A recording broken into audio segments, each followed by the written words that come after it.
Hello बच्चों, स्वागत है आप सभी का हमारे YouTube channel RP online classes में। मैं आरपी यादव स्वागत करता हूं सभी का हमारे YouTube channel RP online classes में। मैं आरपी यादव आज का इस क्लास में 11th क्लास इकोनॉमिक्स का एक मॉडल सेट लेकर के आए हैं। तो झारखंड बोर्ड के द्वारा 2021-22 सेशन में जारी की गई है, यानी 2022 में एग्जाम देने वाले बच्चों के लिए ये झारखंड बोर्ड के द्वारा मॉडल सेट जारी की गई है। ठीक है, जो आर्ट्स, कॉमर्स और साइंस तीनों संकाय के लिए आपका इंपॉर्टेंट होने वाला है। ठीक है, तो सबसे पहले इसका जनरल इंट्रोडक्शन में ध्यान दोगे। ठीक है, इसके बाद इसका क्वेश्चन नंबर फर्स्ट में ध्यान दोगे। क्वेश्चन नंबर फर्स्ट है, जीवन के सामान्य कारोबार वाक्यांश से क्या तात्पर्य है? जिसका ऑप्शन है 4। मनुष्य का सामाजिक कार्य, बी में है मनुष्य का धार्मिक कार्य, सी में है मनुष्य का आर्थिक कार्य, डी में है मनुष्य के मनोरंजन का कार्य। ठीक है, तो इसका आंसर हो जाएगा मनुष्य का आर्थिक कार्य, यानी जीवन के सामान्य कारोबार का अर्थ हमारा क्या है? मनुष्य के आर्थिक कार्य से। सेकंड नंबर क्वेश्चन है, निम्न में से किसके अध्ययन का संबंध अर्थशास्त्र से नहीं है? जिसका ऑप्शन है ए में उत्पादन, बी में है उपभोग, सी में है वितरण। तो इन तीनों का संबंध है हमारा, यानी अर्थशास्त्र में का अध्ययन इस तीनों का किया जाता है। तीनों का हमारा किया जाता है। ठीक है, बाकी डी जो बच गया, सरकार का गठन, ये तो एक राजनीतिक संबंध है। तो ये हमारा इसका ऑप्शन जो है सो यहाँ पर अर्थशास्त्र में नहीं होगा। यानी पूछा गया है निम्न में से किसके अध्ययन का संबंध अर्थशास्त्र से नहीं है, तो ये राजनीतिक संबंध से रखता है डी नंबर। तो ये अर्थशास्त्र से संबंधित नहीं है, तो इसका आंसर क्या हो जाएगा? तो डी नंबर हो जाएगा। 2 का क्या होगा? तो डी नंबर। 3 में है सांख्यिकी का जनक किसे कहा जाता है? ए में है एडम स्मिथ, बी में है रैगनर फ्रिश, सी में है माल्थस, ठीक है, डी में है गॉटफ्राइड एकेनवाल। तो इसका आंसर हो जाएगा गॉटफ्राइड एकेनवाल। ठीक है, 3 का हो जाएगा डी नंबर। 4 में है बहुवचन में शब्द सांख्यिकी से क्या तात्पर्य है? तो संख्यात्मक मान, आंकड़ा, सांख्यिकी का तथ्य, तीनों से है, यानी इसमें से सभी, यानी इसका आंसर हो जाएगा डी नंबर। 5 में है अर्थशास्त्र में किस प्रकार के आंकड़ों का प्रयोग होता है? तो अर्थशास्त्र में केवल मात्रात्मक आंकड़ों का ही प्रयोग होता है। ठीक है, यानी इसका आंसर हो जाएगा ए नंबर। 6 में है संरचित या परिमित उत्तर प्रश्नों में उत्तर के विकल्पों की संख्या हो सकती है। ए में है 1, बी में है 0, सी में है केवल 2, डी में है 2 या 2 से अधिक। तो इसका सी नंबर हो जाएगा केवल 2। 7 में है किस प्रकार के आंकड़ों की विश्वसनीयता और सत्यता की जवाबदेही अन्वेषक पर होती है? तो ये प्राथमिक आंकड़े हो जाएगा इसका आंसर। ठीक है, क्या हो जाएगा? 7 का ए प्राथमिक आंकड़े। 8 में है आंकड़ा संग्रह के लिए सूचनाएं एकत्रित करने वाला व्यक्ति कहलाता है। तो क्या कहलाता है? अन्वेषक या प्रेक्षक। ठीक है, अन्वेषक या प्रेक्षक। फिर से रिपीट करते हैं, आंकड़ा संग्रह के लिए सूचनाएं एकत्रित करने वाला व्यक्ति, आंकड़ा के लिए जो सूचनाएं एकत्रित करता है उसे प्रेक्षक या तो फिर अन्वेषण कहते हैं, यानी 8 का हो जाएगा सी नंबर। 9 में है इसमें से किस विधि में प्रगणक का उत्तरदाता से प्रत्यक्ष संपर्क होता है? प्रत्यक्ष संपर्क मतलब आमने सामने बैठ के। ठीक है, तो ईमेल में तो होता नहीं है, टेलीफोन में भी तो नहीं होती है। ठीक है, डाक सर्वेक्षण के द्वारा भी नहीं होता है, क्योंकि डाक सर्वेक्षण में तो डाक कहीं और से भेजा जाता है, कहीं और पहुंचता है। इसमें सी में जो है व्यक्तिगत साक्षात्कार, जो इंटरव्यू जो लिया जाता है वो आमने सामने बैठ के लिया जाता है, इसलिए इसका आंसर क्या हो जाएगा? सी नंबर। 9 का सी हो जाएगा। ठीक है, 10 में है स्वतंत्रता प्राप्ति के बाद भारत में सर्वप्रथम कब जनगणना कार्य हुआ था? तो 1951 में हुआ था, वो भी 10 फरवरी को, याद रखोगे 10 फरवरी 1951 में हुआ था। 11 नंबर क्वेश्चन है, वर्गीकरण आंकड़ों को खाली स्थान व्यवस्थित करने की प्रक्रिया है। तो क्या है? खास आधार पर समूह या वर्गों में, यानी सी नंबर हो जाएगा। यहीं पर कंफ्यूजन हो सकता है आप लोग को। डी नंबर, तो ध्यान दें, डी नंबर जब यहाँ वर्गीकरण ना हो करके रहता, सारणीकरण आंकड़ों को खाली स्थान व्यवस्थित करने की प्रक्रिया है, तो डी नंबर होता। वर्गीकरण में सारणीकरण अगर रहता ना तो डी नंबर होता। वर्गीकरण है तो वर्ग में या समूह में व्यवस्थित करेंगे, सारणीकरण जब रहता तो स्तंभों या पंक्तियों में होता। बट यहाँ वर्गीकरण है तो 11 का सी नंबर होगा। 12 में एक वर्ग का मध्य बिंदु, तो मध्य बिंदु हम लोग कैसे निकालते हैं? 10th क्लास में भी पढ़े होंगे आप लोग। उच्च मान को और निम्न मान को जोड़ के 2 से भाग दे देते हैं, मतलब उसका औसत निकाल देते हैं। इसलिए क्या हो जाएगा? उच्च वर्ग सीमा और निम्न वर्ग सीमा का औसत, यानी 12 का क्या हो जाएगा? तो ए नंबर। 13 में है बारंबारता वितरण में अपरिष्कृत आंकड़ों को खाली स्थान चर में वर्गीकृत किया जाता है। तो गुणात्मक, मात्रात्मक या स्थानीय या विविक्त का, तो मात्रात्मक हो जाएगा। 13 का क्या हो जाएगा? तो बी नंबर।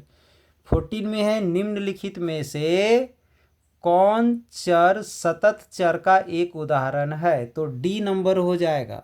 विद्यालय में पढ़ने वाले विद्यार्थियों की संख्या।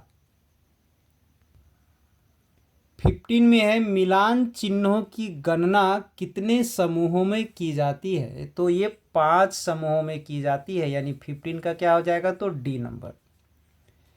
16 में है बिहार के एक शहर में 8 सितंबर 2005 को पेट्रोल तथा डीजल की कीमतों में की वृद्धि के विरोध में आयोजित एक बंद के दौरान 5 पेट्रोल पंप खुले तथा 7 बंद पाए गए और 2 विद्यालय बंद तथा 9 विद्यालय खुले पाए गए।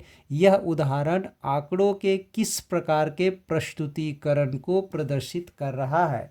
तो ए में है मात्रात्मक, बी में है पाठ्य विषयक, सी में है सारणीकरण, डी में है आरेखी। तो बी नंबर हो जाएगा इसका पाठ विषयक।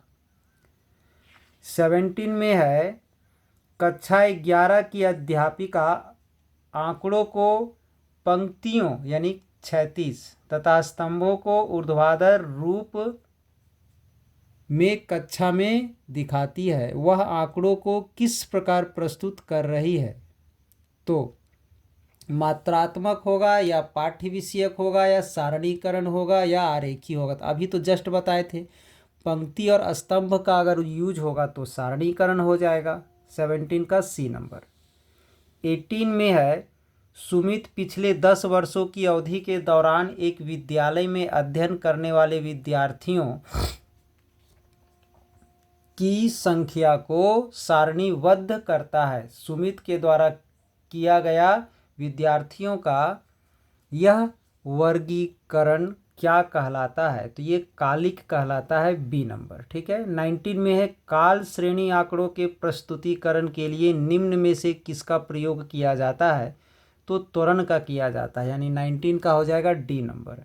20 में है त्वरण को और किस नाम से जाना जाता है? तो संचयी बारंबारता वक्र के नाम से जानते हैं, क्योंकि इसमें संचयी बारंबारता का यूज होता है, यानी 20 का क्या हो जाएगा? तो ए नंबर हो जाएगा। ठीक है। 21 में है भारत में प्रथम आधिकारिक जनगणना कब प्रारंभ हुई? तो 1951 में, अभी जस्ट यूज हुआ था पिछले क्वेश्चन में। 22 में हो जाएगा ब्रिटिश काल में भारत की राष्ट्रीय आय की गणना का पहला प्रयास किया था? तो दादा भाई नौरोजी ने किया था पहला प्रयास। विश्व व्यापार संगठन WTO की स्थापना कब हुई? तो 1995 में। भारत में नई आर्थिक स्थिति की घोषणा कब हुई? तो 1991 में। 35 में है प्रत्यक्ष कर खालिस्तान लगाया जाता है, तो कहाँ पर लगाया जाता है? तो प्रत्यक्ष कर जो है ना, व्यक्ति का जो प्रत्यक्ष आय होता है उसी पर लगाया जाता है, यानी 35 का ए नंबर हो जाएगा। 36 में है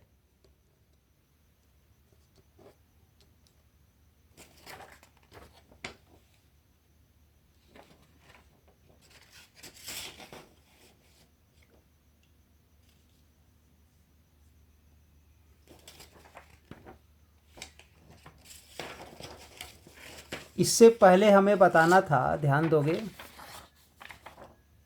23 से लेकर के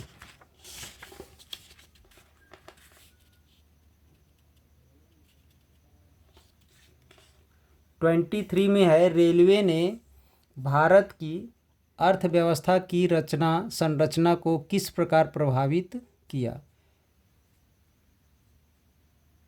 लोग अवलंबी यात्रा कर सकते थे, कृषि के व्यावसायीकरण को बढ़ावा मिला, या जान माल की हानि हुई।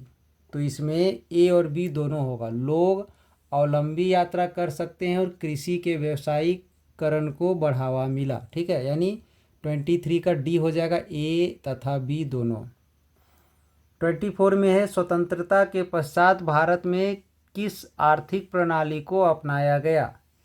स्वतंत्रता के बाद तो मिश्रित आर्थिक प्रणाली को अपनाया गया, यानी बी नंबर हो जाएगा।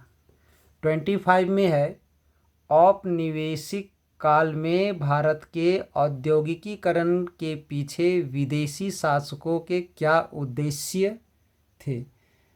तो ये है, भारत को कच्चे माल का निर्यातक बनाना, भारत को एक विशाल बाजार बनाना, या भारतीय उद्योगों का विकास बनाना। तो इसमें ए और बी दोनों हो जाएगा, भारत को कच्चे माल का निर्यातक बनाना और भारत को एक विशाल बाजार बनाना। ठीक है, यानी डी नंबर आंसर हो जाएगा। 26 में है, किसी वस्तु का कीमत निर्धारण बाजार में किसके द्वारा होता है। केवल मांग के द्वारा या केवल पूर्ति के द्वारा। सी में है, मांग और पूर्ति दोनों के द्वारा या उत्पादन के द्वारा। तो इसका सी नंबर हो जाएगा, मांग और पूर्ति दोनों के द्वारा वस्तु का कीमत का निर्धारण किया जाता है। ठीक है, अब 27 में ध्यान दोगे,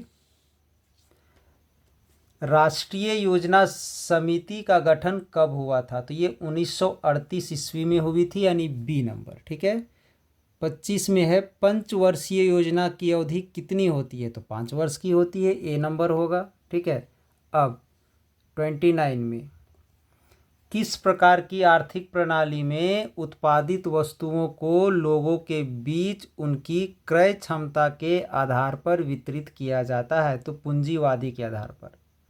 अगर यहीं पर क्रय क्षमता के जगह पर ज़रूरत अगर रहता ऐसा कि किस प्रकार की आर्थिक प्रणाली में उत्पादित वस्तुओं को लोगों के बीच उनकी ज़रूरत के आधार पर वितरित किया जाता है, तो सार्वजनिक होता। ठीक है, यहाँ पर क्रय क्षमता है तो पूंजीवादी हो जाएगा। 30 में है, भारत की प्रथम औद्योगिक नीति की घोषणा कब हुई थी। तो 1948 ईस्वी में, यानी बी नंबर। 31 में है, भारतीय सांख्यिकी संस्थान कहाँ अवस्थित है। तो कोलकाता में, सी नंबर, यानी 31 का सी नंबर। 32 में है, आर्थिक समृद्धि का प्रमाणिक सूचक क्या है। सकल घरेलू उत्पाद, या साक्षरता दर, या जीवन प्रत्याशा, या जीवन स्तर। तो क्या हो जाएगा, ए नंबर, सकल घरेलू उत्पाद। अब हम लोग आते हैं इसके बाद 33 में। तो ध्यान दोगे, 33 में है, विश्व व्यापार संगठन WTO की स्थापना कब हुई। तो 1995 में, यानी बी नंबर। 34 में है, भारत में नई आर्थिक नीति की घोषणा कब हुई। तो 1991 में, यानी ए नंबर।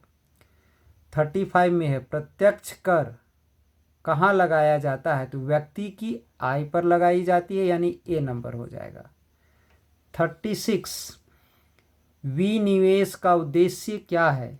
तो विनिवेश का उद्देश्य है वित्तीय अनुशासन बढ़ाना, आधुनिकीकरण में सहायता देना, सरकार द्वारा आय एकत्रित करना, मतलब तीनों। तो इसलिए इसका आंसर डी हो जाएगा, इसमें से सभी। 37 में है, योजना आयोग के प्रदेन अध्यक्ष होते थे। तो क्या हो जाएगा, तो प्रधानमंत्री, यानी डी नंबर। 37 का क्या हो जाएगा, तो डी नंबर हो जाएगा। ठीक है, 38 में है, टाटा स्टील कंपनी की स्थापना कब हुई। तो 1907 ईस्वी में, यानी 38 का ए नंबर हो जाएगा। ठीक है, इसके बाद 39, टाटा स्टील कितने देशों में कार्यरत है? तो ये 26 देशों में कार्यरत है, यानी ए नंबर। ठीक है। 40 में है विश्व बैंक को किस नाम से जाना जाता है? तो बी नंबर हो जाएगा, IBRD के नाम से जाना जाता है। ठीक है। तो ये था हमारा 11th क्लास इकोनॉमिक्स का एक मॉडल सेट जो झारखंड बोर्ड के द्वारा 2022 में एग्ज़ाम देने वाले बच्चों के लिए जारी की गई है, जो आपका साइंस, कॉमर्स, आर्ट्स तीनों संकाय के लिए इम्पोर्टेंट है। तो आई होप आज का ये वीडियो आप लोग को अच्छा लगा हो। इसके लिए एक लाइक कर दें और वीडियो को ज़्यादा से ज़्यादा शेयर करें। ठीक है।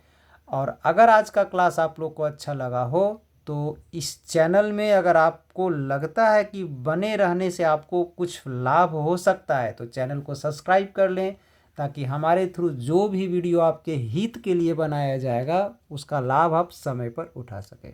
धन्यवाद।